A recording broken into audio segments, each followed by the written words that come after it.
Say when. Now, welcome back to Rooted in Faith. How's it going? Yeah, It's been a minute. it has. We've unfortunately. been busy. We've been upgrading our studio.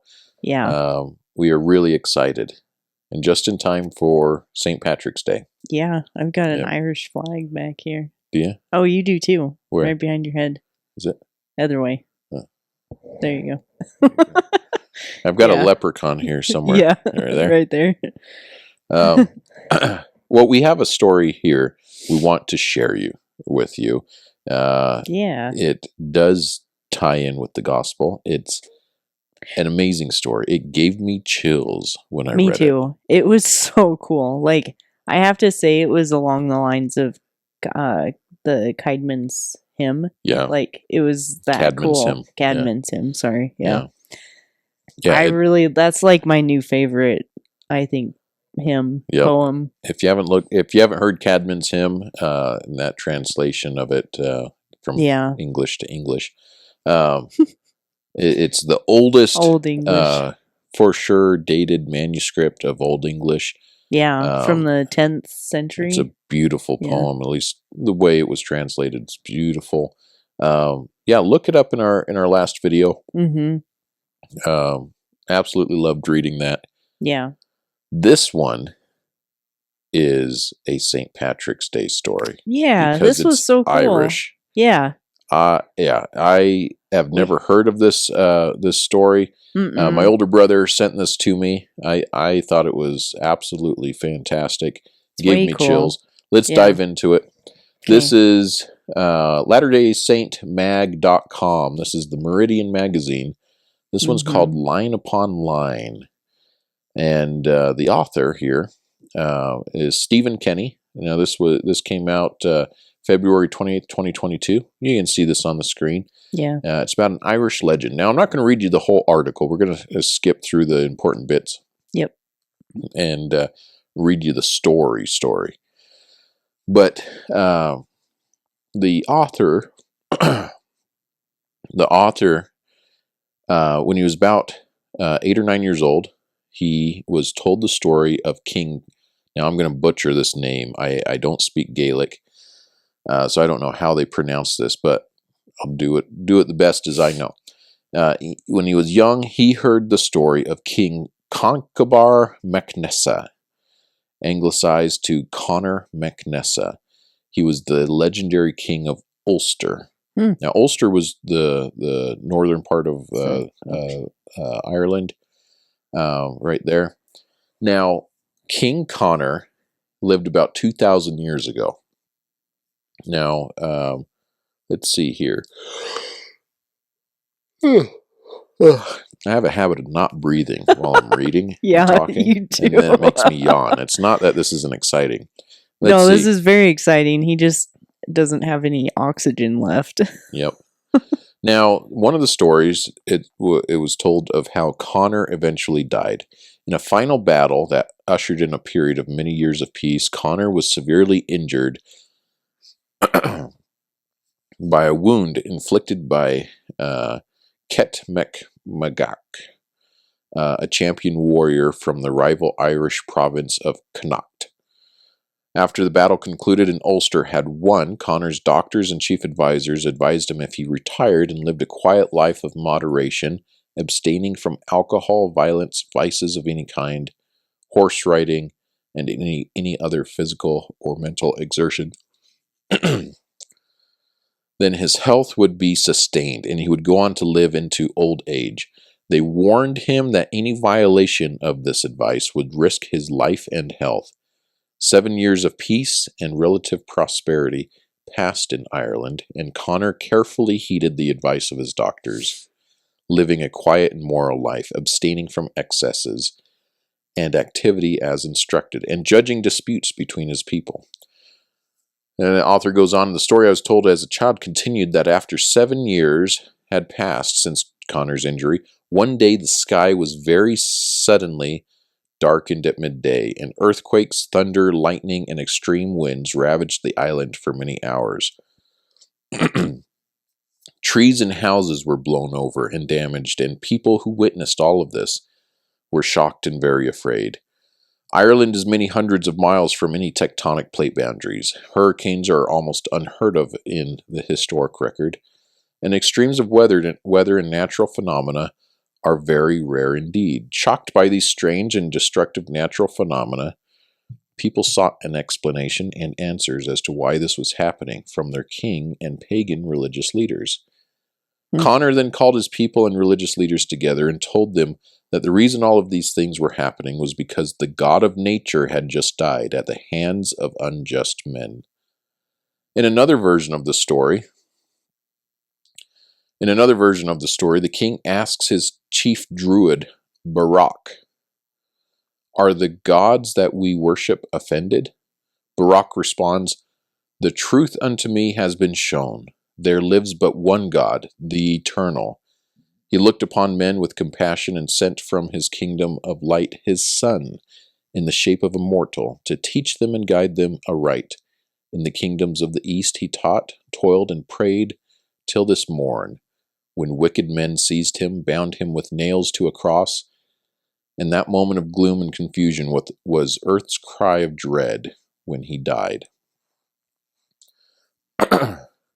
Now, and this story, I've heard of stories and myths of Jesus traveling to different parts of the world and visiting other peoples. Yeah. But I had never, aside from the Book of Mormon, I'd never heard of a story of the cataclysms that are purported to have happened around the world when Jesus Christ died. Yeah, because I think we only hear about the Book of Mormon and then Jerusalem. Yeah. Now, this was 2,000 years ago, so we're not talking too ancient. This is the time of Jesus. Let's see. He continues. Let's see. As children, we were told that although these people, excuse me, although these people in ancient pre-Christian Ireland had been polytheistic pagans, God communicates with all righteous people who seek to commune with Him, and that God has revealed to people in Ireland. Too far there. Oh, sorry. And that God had revealed to people in Ireland in words that they could understand, the God of nature, that Jesus had died on the cross in the Holy Land. The king was so disturbed and distraught by this knowledge of the death of the God of nature that he also passed away. This story was retold over the centuries and survived in the oral tradition until it was written down in medieval times and continues to be told in Ireland today. Modern conventional wisdom holds that the story of an Irish king knowing about the death of Christ because of the witness of destructive natural forces was superficially Christianized and added to in the years after Christianity reached Ireland in the 5th century. Author says, "I do recall also having the same skeptical thought as a boy when hearing the story for the first time." So, this is a myth. Yeah. But then the thought is, well, was it Christianized when Christianity came to Ireland? Yeah, that's really interesting. Was it just the God of nature and a cataclysm, and then they added in the details of, well, it was of Barak. Well, and that there was a person that was nailed to a cross, and this added in stuff, possibly. Yeah. Now, this we're going to skip part of this, but the author talks about later. He's in Germany. He is with some a friend or a coworker who was LDS, and he tells more of the story. But eventually, he is given a Book of Mormon. Yeah. In his travels, this is cool. He's given a Book of Mormon, and he says, and this is many years, like he's like at least 10 years later, he's 18 or 19, and he's reading the Book of Mormon because he's very intrigued by it, and he gets to 1 Nephi 19, where Nephi prophesies of the life and crucifixion of the Savior many centuries before the birth of Christ. Verse 10 reads, "And the God of our fathers yieldeth himself as a man into the hands of wicked men, to be lifted up, and to be crucified. and to be buried in a sepulchre, according to the words of Zenos, which he spake concerning of excuse me, which he spake concerning the 3 days of darkness, which should be a sign given of his death unto those who should inhabit the isles of the sea, more especially given unto those who are of the house of Israel.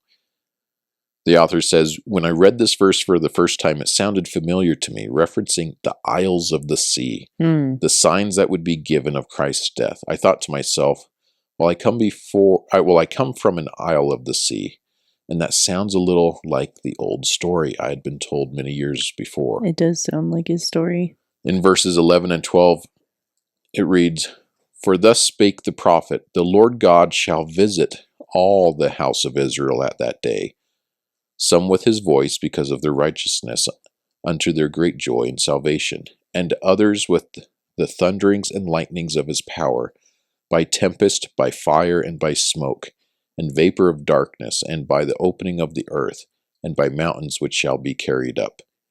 And all these things must surely come, saith the prophet Zenos, and the rocks of the earth must rend, and because of the groanings of the earth, many of the kings of the isle of the sea shall be wrought upon by the Spirit of God to exclaim, the God of nature suffers. What? That's nuts. Isn't that wild? That is, oh my gosh. The author goes on, I could barely believe what I had just read. This was almost word for word the ancient Irish story that I'd heard as a child. I knew then that this book might just be something very special. How could a young Joseph Smith have known about this ancient Irish oral tradition and have woven it into his book? That seemed amazing to me and near unbelievable. The more I later learned about Joseph Smith and his life and background, the more unbelievable it seemed to me that he could have known this obscure cultural myth from another continent, and in a time when people did not have easy access to the information we have today. Now, and this is just his whole story of coming across this is a fantastic read, and we recommend you guys look this one up. Yeah, you should definitely read this. It's an amazing testimony. But holy moly, many of the kings of the isle of the sea shall be wrought upon by the Spirit of God to exclaim, the God of nature suffers. That's exactly what it said in his story, too. Yeah. That was amazing. Just scroll up a little bit. Yeah. Go back up to the myth. Now, something that jumped out at me, let's see, there we go. So what's interesting and what jumped out at me when I read this, there's another myth that goes kind of along the lines of the Book of Mormon. And that's the story of Jeremiah. Oh, yeah. With the fall of Jerusalem, because this is after Lehi and Nephi have left. This is such a cool story, too. They've left Jerusalem like 6 or 7 years before. Yeah. But Babylon conquers Jerusalem. King Nebuchadnezzar frees Jeremiah, who's sitting in jail from King Zedekiah. And of course we have everybody fleeing Babylon. Yeah. And what's interesting, the myth here is that Jeremiah flees as well. He leaves. He goes to Egypt. Yeah. Now, part of the myth here is that King Zedekiah, his wife and daughters, and possibly his young son. Yeah, that either maybe was not yet born or he was just a toddler. They leave to Egypt as well, and they meet up with Jeremiah, and they leave. They leave Egypt. Leave Egypt by boat. Yeah. And what's interesting is, well, where do they go? The myth here, and there might be some historical record. I'm going off of what I've heard, so you'll have to research this if you're interested. Yeah, do some more research, definitely. If I can stop yawning. I know. You must still be getting over a cold too. Man, 'cause- we need more oxygen in here. yeah. So where does Jeremiah go? Well, the myth is one of the daughters of Zedekiah, it's noted, marries the king of Gibraltar. As they, in the Mediterranean. Yeah. The other one marries one of the kings of Ireland. What? Like Jeremiah made it to Ireland. They made it to Ireland, and one of these kings possibly married one of the daughters of Zedekiah, which is totally fascinating. It's so cool. Now, this is where the story the myth parts in two ways here, and I'll tie it back in with this Irish myth that we just read. So this is the year 6 or 5. When did Jerusalem fall? 586. Let's see here. What? I'll look it up. Yeah, you can stay on there. Okay. What year did Jerusalem fall?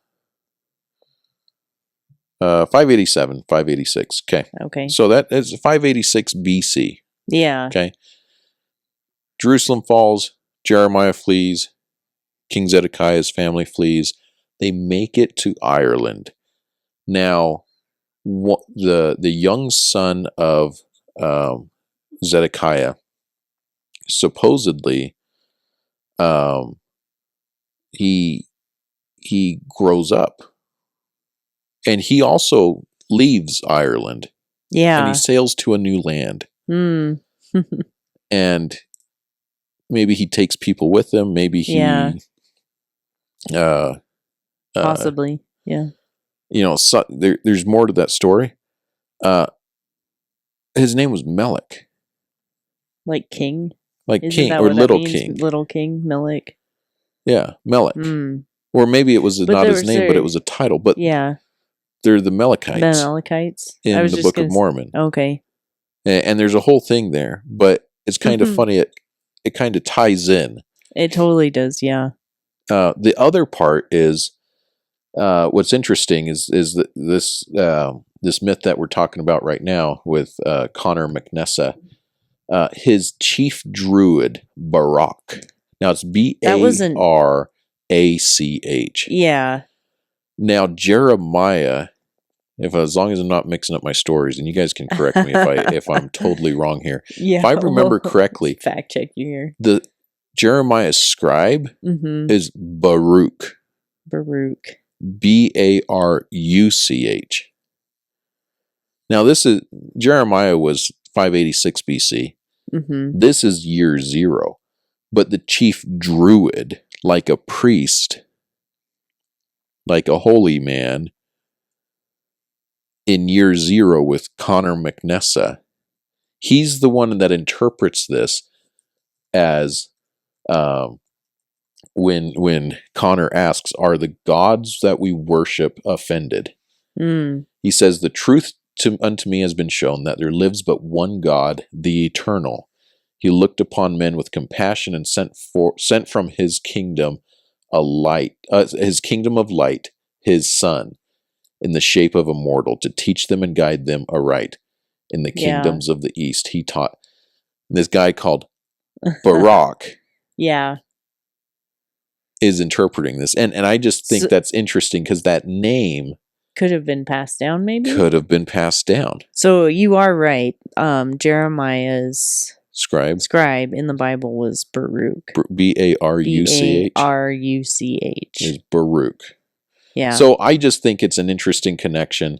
It seems that wisdom and the light of Christ was making its way around the world hundreds of years before Jesus was here as a mortal.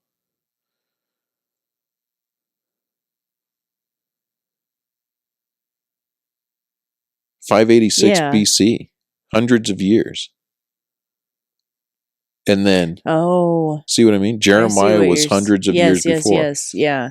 Sorry, I was She's in. I zoned out for a minute, maybe. Yeah. I don't know. Let me know if you smell burnt toast. Okay. No, I just yeah.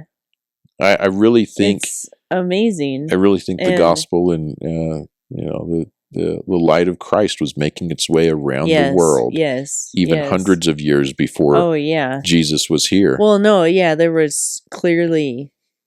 things in play. And then even druids in Ireland are interpreting the natural cataclysms that happened during when Jesus was killed. Well, and that's just it's kind of reminds me of the flood myth, that every society has a flood myth. Yeah, they do. Yeah. With this Christ, there is destruction when he's killed and crucified. Like, we have that evidence in the Book of Mormon. Jerusalem, there's evidence, and they're finding literal evidence right now of the earthquake. Yep. And now there's this story from Ireland. Yep. Which it's so cool. Talking about the isles of the sea and the kings of the isles, and the god of nature is dead. Yeah. Which is fascinating. To anybody out there wondering, and doubting the Book of Mormon, how do you reconcile that? That is one crazy guess. Oh, for a farm boy in upstate New York in 1830 to try and get right. I don't think he was guessing. That is so. Anyway, that is our Irish story, our Irish myth we wish to share with you today. Credit to my older brother for sending that to me. Yeah. And it's going to be St. Patrick's Day. St. Patrick's Day. And I found Irish ancestors in which I thought I didn't have any, but I do have some Irish ancestors. Oh, she's totally Irish. I could have told you that. You definitely She's got a touch of everything. Like I do have. I think I have a little bit. We did 23andMe, and they found extra chromosomes. They thought it was a pet. I'm joking. Spirit animal. You're somebody's spirit animal. Anyway. So anyway, enjoy. Look up the story. LatterdaySaintMag.com, the Irish legend that led me to the gospel. Yeah, I'll put the link in the description so you guys can find it. But happy St. Patrick's Day. Happy St. Patrick's Day. And we'll see you next time. See you guys.